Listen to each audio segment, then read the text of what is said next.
నమస్కారం. నా పేరు మరాఠీ నరసింహులు.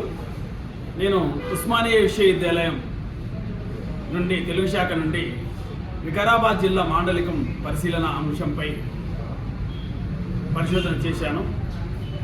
మా పర్యవేక్షకులు సురారం ప్రతాప్ రెడ్డి తెలుగు విశ్వవిద్యాలయం వైస్ ఛాన్సలర్ ఉపాధ్యక్షులు ఆచార్య వెల్దండి నిత్యానందరావు గారు.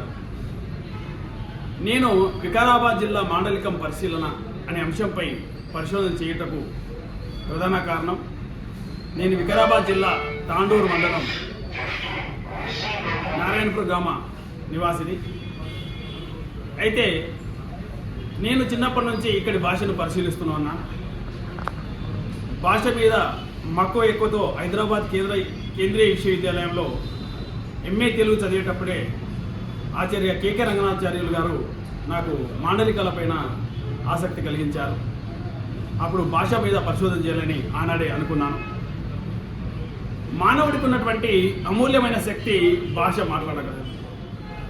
భాష మాట్లాడగలిగిన మానవేతర ప్రాణి ఎట్లా లేదో భాష మాట్లాడలేని మానవుడు లేదు. మెదడులో కానీ ముఖయంత్రంలో కానీ లోపం ఉన్నారు తప్ప ప్రతి మానవుడికి భాష మాట్లాడే శక్తి పుట్టుకతో వస్తుంది. కాబట్టి ఈ భాష అనేది నిరంతర ప్రవహిని. మరి భాష నిరంతర ప్రవహిని అయినప్పుడు భాషలో మార్పు సహజం జరుగుతుంటుంది. కాబట్టి భాషలో ఎటువంటి మార్పులు జరుగుతున్నాయని నేను గమనిస్తే ఈ మాండలికాల మీద పరిశోధన చేసినప్పుడు నాకు అర్థమైంది ఏంటంటే వ్యక్తికి ప్రాంతానికి